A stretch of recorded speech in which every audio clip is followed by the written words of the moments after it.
Thank you for tuning in to another edition of Sports Talk Philadelphia here on LaSalle TV. Today we're going to talk about the Sixers and their activity in the trade and the free agency market.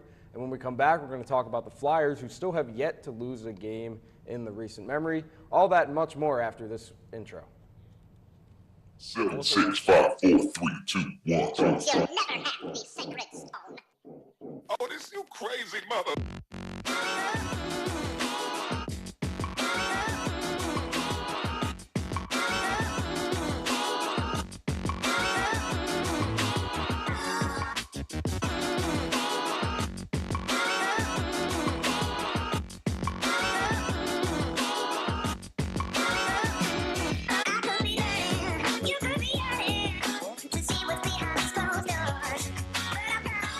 Once again, we thank you for tuning in to LaSalle TV to watch Sports Talk Philly.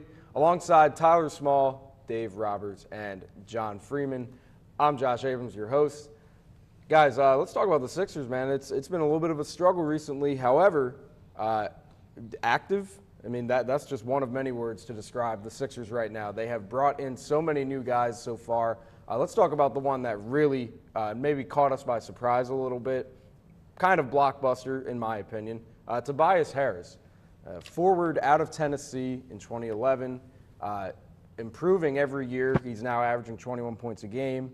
Played for the Clippers on a team that was pretty much stacked with young guys and guys that were averaging about 10 points or so. But this is what we got. We got Tobias Harris, Boban Marjanovic, and Mike Scott. For a whole bunch of other players, Wilson Chandler, Mike Muscala are gone, as is Landry Shamet, and that's where I'm going to send it to these guys who really felt some kind of way about Landry Shamet, right?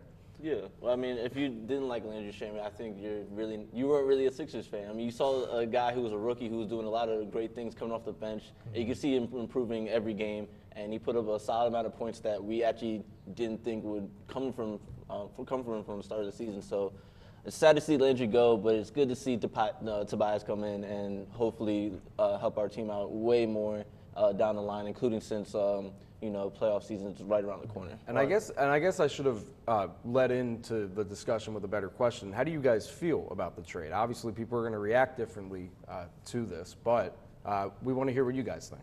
I think it was great on both sides. I think the Clippers got a lot out of it. Now they're set for the next offseason, but more importantly for the Sixers, I think that, first off, Harris is great off the ball, which is exactly what we need. We need good scorers that can come off the ball, since Ben Simmons is going to be controlling that, and that's what we worried about with Jimmy Butler. So he's definitely going to be a huge addition. I think he's going to be a great piece to fight against the Raptors coming off that loss. That wouldn't have been the same result if he was there, in my opinion.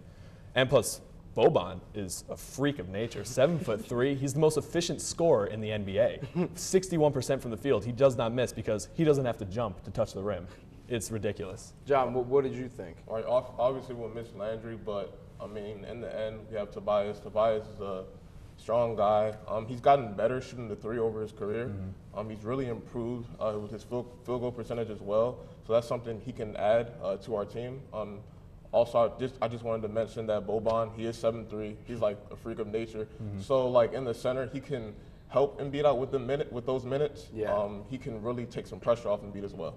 And I don't think a lot of people are aware of how I mean, we talk about how efficient of a scorer he is, but just overall efficiency. You know, Boban's not going to, I guess, put up those eye-popping stats, but we agree that that's sort of the kind of backup center that we've been waiting for. And he's a huge defensive presence for Embiid, who has made himself known this season, especially on the defensive end. And Boban's going to do the same when he's coming off the bench for him. Yeah, especially being a backup. It's going to be great just because you think about other backup centers in the league who aren't even as close as being like as big as Boban, or at least as physical as he is on offense or physically is on defense. So his presence on the court automatically already puts real estate in other teams' heads about like what they have to do out there to actually guard this guy. Right, and Embiid also had 37 the other night, and we still lost. So it's like we're gonna need his efficiency and his presence on the court, get us over that hump and get us extra points. And that's where Harris brings it in too, a little bit of relief on the offensive side, because it'll be somebody that they can kick out to. He plays a lot of minutes for the Clippers because he was their center point really, but now he could just be an extra addition to it. And that really helps with the starting lineup because as much as we love Landry and we talked about him already, you know, he is a replaceable kind of player. Yeah. But not saying that Tobias Harris isn't, but we're able to insert him right into the starting lineup for tomorrow, possibly, and he's going to make an impact right away because of how much better he's gotten. And so, more importantly, he's going to be replacing Wilson Chandler, which I think he's more of a replacement towards because, I mean, no offense to Wilson Chandler, but he was more of like a liability with those other four around them just scoring the basketball. So he's going to be a huge improvement. Just to add in, I think Sixer fans as a whole are looking for Tobias to have that sort of immediate impact that Jimmy Butler did. Yeah. So, I mean, that's one exciting thing that I think a lot of Sixers fans are looking forward to about that trade. I also think it's it's just another guy to worry about in the lineup. You know, at least with when we were running, I guess Simmons, Redick, Chandler, Muscala, and then Embiid. You know, you didn't really have to worry about Wilson Chandler. You don't need to worry about Mike Muscala. It was easier to double Embiid. Yeah, exactly. So doubling Embiid these days, especially right out the gate, is just not going to work. It's also worth noting that as we do this show, the trades are just going to keep coming in. We learned yesterday that the local talent Malachi Richardson, right out of Trenton, went to Syracuse for a couple years, played for Jim Boeheim there.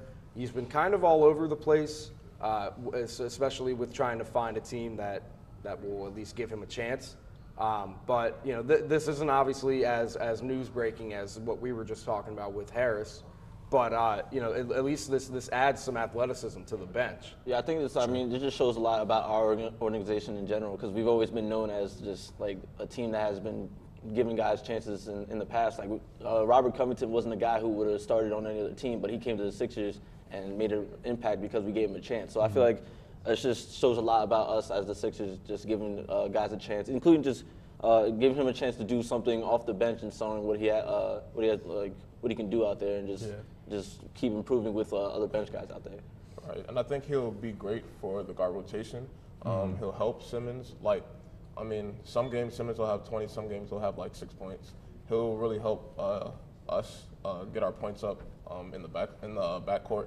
And also, I just wanted to mention that Trent is he's like a great guy. He's like a team guy. So it can That's help, always good to have. Yeah, and it'll help the culture as well. So he'll only help us. He won't hurt us. Yeah, and he'll definitely be helping along, showing more of like McConnell's kind of strength, stuff like that. He'll be playing a lot in that lineup. But very young guy, is very big in the G League. He averaged, I think, over 20 points in the G League. So he's definitely just got to find his stride in the NBA. But I think he's a very good addition. But the only thing I saw from this is that he came from the Raptors, which is something you don't really see. Two powerhouses in the East kind of working together with that, which was a little strange. It was a little interesting. I think the deal that they made for him to come here wasn't that it wasn't really that big of a deal because I think the Sixers only gave up cash for him. So you know, in the end, again, it's not as blockbuster as the Tobias Harris trade. But let's talk about the Golden State game last week. We weren't able to talk about it because of the timing and whatnot, but they went out and won. And they really did a good job of neutralizing Golden State. Now, those are the stats that you're going to see immediately once you look at the box score. But it's worth noting that Steph Curry was about the only efficient player for Golden State that night. You know, that was obviously a different Sixers team than it is now. But what was your guys' general reaction to us going into Oracle and taking down Golden State? I think it was a different 76ers team, but I think more importantly, it was a different Ben Simmons. That was by far the best Ben Simmons game I've seen. Not even offensively, which he was a force. He was driving every possession. But defensively, when he was on Steph Curry, even though he went off, when he was on Steph Curry, he shot 2 for 7 from the field. And he also shut down Kevin Durant 0 for 7 from the field when he was guarding him. So he was a defensive presence. He was great on the offensive side. He was a facilitator while he was a great scorer. So I was very impressed by Simmons' performance. I think it's great that we won, and I think it's important that we had this win, but it also shows, I mean, if you look at the box score, you see that Klay Thompson didn't play. So you have to take into factor that he could have had maybe 20 points, and that could have shifted the whole game. But we still won. So it doesn't really matter, but you still have to take into account that a player like Klay Thompson really who could put up 60 points off 11 dribbles, could have really changed that game dramatically. So good, but also stay humble. Humble. Right, that's a good point by Dave, but also there's a reason why I always talk about Simmons' points and assists because typically when he plays outstanding, the team plays outstanding. And like he's someone who really dictates the tempo, the flow of the game, and like he has pretty much the power of the game in his hands. And it's like the Golden State Warriors aren't invincible, and we've seen that many times throughout the season. They aren't invincible. So I mean, hopefully, if we can break through the East, we get to them and we can give them a run for their money. Yeah, I mean, we'll see what happens with that. Yeah. Let's look at the near upcoming schedule because we're still sort of we're coming to an end with this this tough stretch of games here. I Yeah. guess Denver's really the last tough one, and of course I'm not going to sleep on the Celtics because they've had our number the past 2 years. But it is worth noting that the next 3 games are at home. LeBron should be good to go. I think he is going to be good to go for Sunday. You know, we're 34-20. We moved back down to the 5th seed, but it's still early, right? Yeah. And this is what I was worried about the last time we talked about their strength of schedule. One, they were going to Denver and then LA and then Golden State. Now it's just kind of flipped. Denver is right now the scariest team in the West, in my opinion. Still, it's somebody else a different night. It's always Jokic and Murray, but they always have 5 or 6 other guys that are scoring in double figures. So they're just a well-oiled machine there. So I would be most worried about them coming here, but could be a different result this time.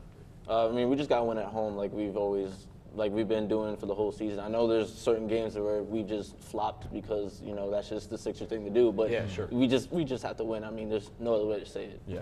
Under no circumstances can we give any games away at home. We know we struggle on the road, so we have to take advantage of every game we can on the road. Right now, the Bucks are first, the Raptors are second, the Celtics are third, and the Pacers are fourth without Oladipo. So that's something that we should be. And they beat the Lakers by 42. Right, and that's something that we shouldn't be taking like. Yeah, no, we can't take any of those teams lightly, and it's gonna be interesting to see what happens because we got to see how Harris plays out. I think it's gonna work out well. But that's gonna do it for Sixers talk. We're gonna take a quick commercial break. When we come back, we're gonna talk some Flyers. Stay tuned. It's 1 o'clock.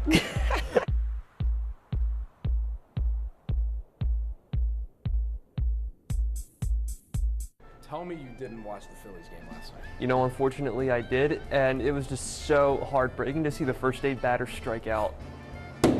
Claude Giroux hasn't done anything for this organization. I'm confused. You're doing an internship in sort of marketing and production, right? I really can't believe that Ben Simmons won't be dropping threes on the court this year. Hey, Tanya, I know you're really busy, but could you tell me who the Sixers play on October 28th? Doctor, in order for the Eagles to win this week, they're going to need 250 passing yards from Carson Wentz. We're going to need 100 yards rushing. I don't care who it is. We're going to need a lot of good production from our tight end and wide receivers. And I'm going to need 5 interceptions from Malcolm Jenkins. Yeah, Mom, look, I know the money situation isn't good right now, but I promise you Travis Konechny's going to have a breakout year. Hey, I had to climb to the top of Mount Everest to find Nick Pavetta's ERA. Sports Talk Philadelphia. We talk nothing but sports all the time.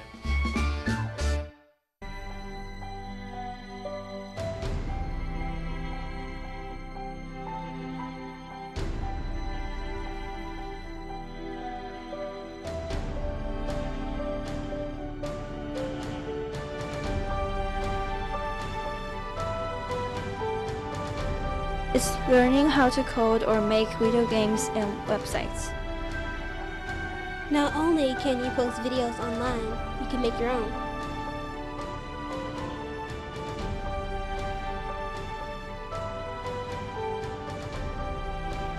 It's learning about leadership.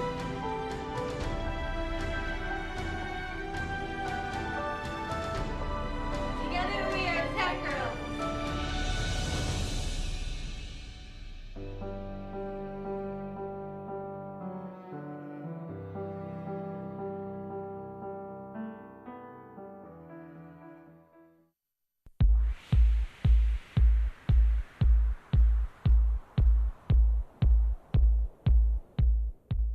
All right, let's get into Flyers talk. Dave and John step off.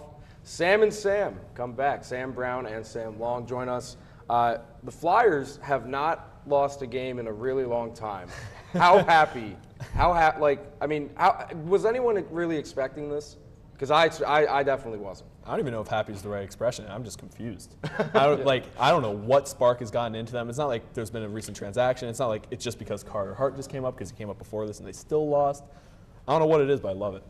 Especially after losing or not winning in the 12 games before this 8-game win streak. Yeah. So you gotta wonder what is going on with this team. Yeah. What got the ball rolling for them at this point? Yeah, I could have predicted it. You know, that's just how the Flyers work. Someone in the St. Cat's bathroom told me it was going to happen. They were going to win 7 games after losing, and here we are looking for just to keep the ball rolling. So. And it's almost bizarre because we're only 3 games worth or so out of a playoff spot, and clearly there's so much time left in the season, and I really would like to attribute most of this success to Carter Hart. Now maybe it is. I'm sure. Some of it has to do with the new faces in the front office, the new face behind the players on the bench, But this kid, man, he's only 20 years old, and what he's shown so far, you can only feel so excited for the kid, not just for him, but also for the organization. It's a very bright future. You got that right, and I mean, I've been asking for him since I learned his name in the AHL, so. He's just been outstanding. Now he's 10-5-1. He's got a .925 save percentage. I mean, and I would say he's arguably the best athlete to be a goalie in the NHL right now. He is his body contortions in the front of the goal is just outstanding. I don't know how to put it. You're seeing him partially providing the spark that this team's had after losing it all that time. Yeah. But the thing with Carter Hart is that he's a young gun, and he knows he's playing for something. It's not solidified that he'll have the job going forward because Brian Elliott's still waiting to come back. You have Anthony Stolarz as well, who's also been playing very well in this 8-game stretch. Yeah. So the goalies are in sync with what's going on. Finally, it's been a while since we've had that. Yeah. Yeah, it's been nice, like you just said. It's been a while since we had any kind of goalie that actually could, stop a puck. So it gives you sort of a sense of hope because not only is this team winning, but they're winning in all fashions too. Like the other night against Vancouver is a good example. Now, the one goal that they gave up, you could pretty much blame on either the defense or Carter Hart. If Carter Hart doesn't come out and play that puck, it's a breakaway. It's a breakaway opportunity for them. But overall, he's just making so many good decisions, and we know how talented this team is on offense, but I really think the defense is stepping up. Sam, talk about the young guns we're calling them. This team is so young, but they also have veterans. Yeah. What is it with these young defenders? Well, they're getting excellent leadership from the veterans in these last few games. We see that in the last 2 games that went to overtime, 2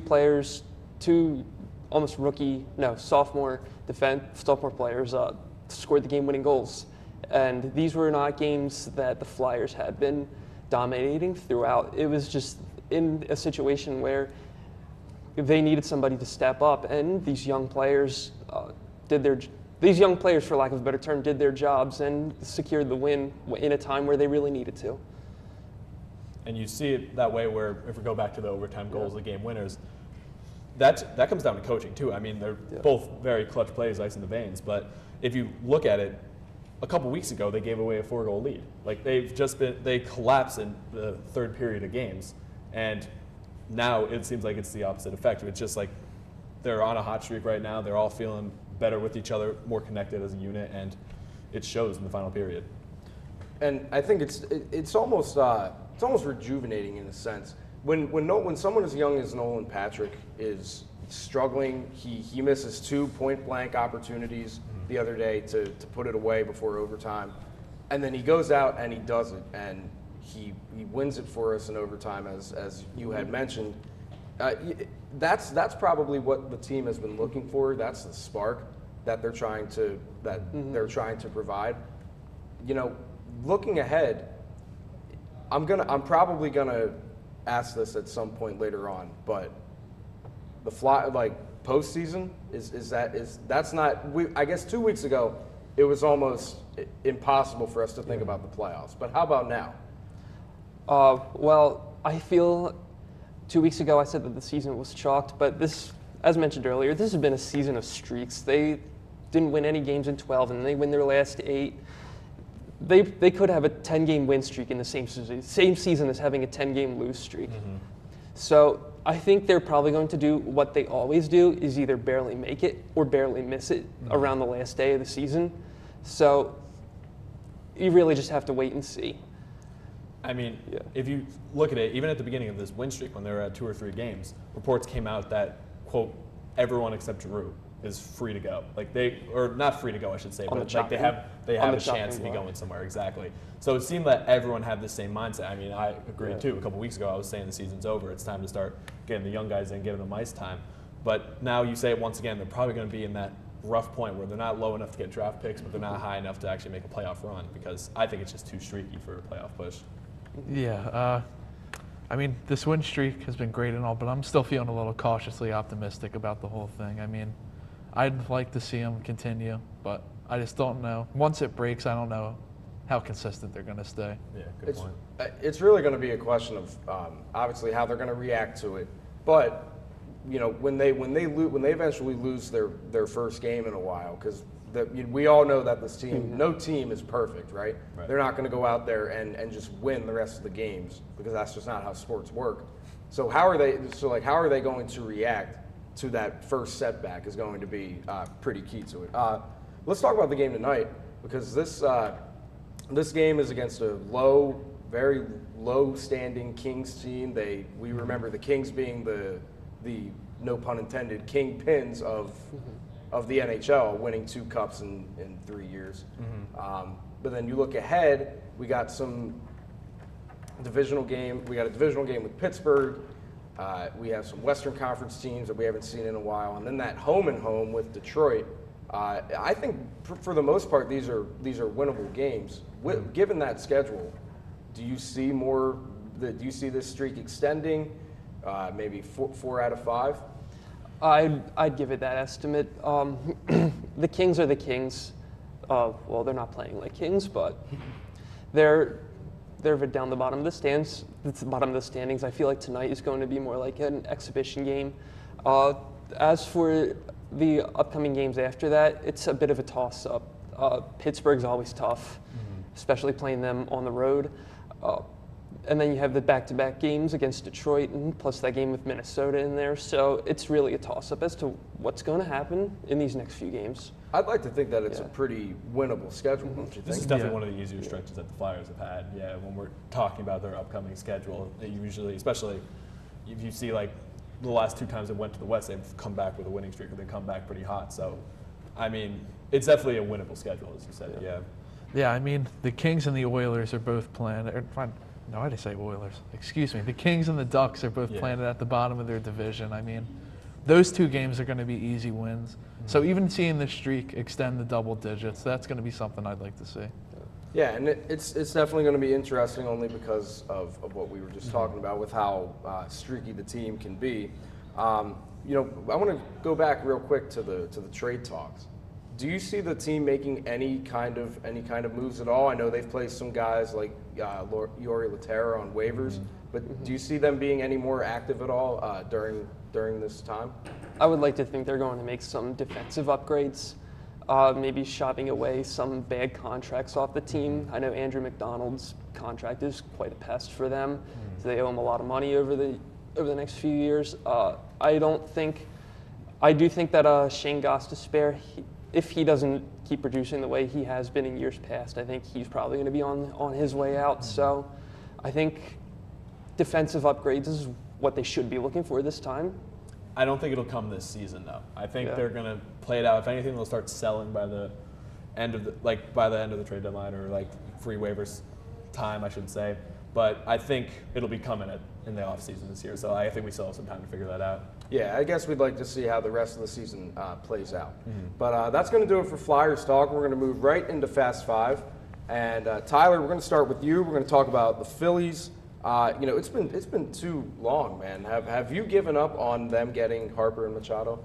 or one or the other? Machado, yes. I think that Machado's been out of the picture for a little while, and I think the reason he still hasn't decided, I think he's for sure going to Chicago. Okay. I think the reason he hasn't decided is because he's a diva and loves the attention on him. But when it comes to Harper, that is still so much in the air. He just had a meeting with the Giants yesterday. He met with the Padres a couple days ago. So it seemed like the Phillies were a front runner, but now I'm not too sure. Yeah, I think they're just teasing us at this point. Yeah. Sam, we're going to come to you. We just talked about the Flyers, but I want to know from you who you think the MVP for them has been so far. Claude Giroux, their captain. He's been leading this team very well throughout the season, the high points, the low points. He's doing what he's here to do, no matter what the critics say about him. I think he's one of the most underappreciated athletes in the city right now, if not the most underappreciated for his efforts. And I think anybody who understands hockey can get behind that. Sam Long, we're going to come to you. Who's your way too early favorite to win Super Bowl 54? Wow, a little early, but let's go Browns Chiefs with Browns coming up on top. How do you have Browns Chiefs? They're both in the AFC. You're right, because AFC Championship. That'd be a great game. Mahomes Mayfield. I'd love to see it. Texas Tech duo. that would be hilarious, honestly. Just to go from 0-16 to the Super Bowl in 2 years. Sam Brown, we're going to come back to you. I know I asked it already, but I want a simple yes and no with a little bit of a description. Are the Flyers going to end up making the playoffs? Yes. They'll make it in the second wild card spot and be knocked out in the first round. Just playing. I think they're playing. Yeah, I think that's pretty fair given their recent history. Tease with our emotions more. Tyler, last but not least, we're going to move to local college basketball. Villanova, 10-0 in the Big East, 11-game winning streak. Are you all in? You can never doubt Jay Wright and the Wildcats. I mean, they started off the season pretty shaky. They were unranked for a couple points in the year, and it's just because they got gutted with this NBA draft. 4 of their starting 5 were drafted in the first 2 rounds. So you see Booth averaging 18 and Pascal 17. I mean, it's been well-rounded. Cosby Roundtree has been on fire. So has Gillespie. Yeah. So, I mean, they're just too well coached. It all depends on how it goes in March Madness, where they get seeded, because there's some tough #1 seeds in Duke or Tennessee. Yeah, I don't know if a championship run's going to be happening again, but maybe a deep run. That would be pretty cool. So that's going to wrap it up for the show today. We thank you for tuning in. You can catch us on social media, on YouTube, on Twitter, as well as LaSalle.edu/LaSalleTV. You can also catch us on YouTube, as I said, and also check us out on Facebook, too. We're also on there. We thank you again for tuning in. We'll hope to see you next week. Have a great weekend.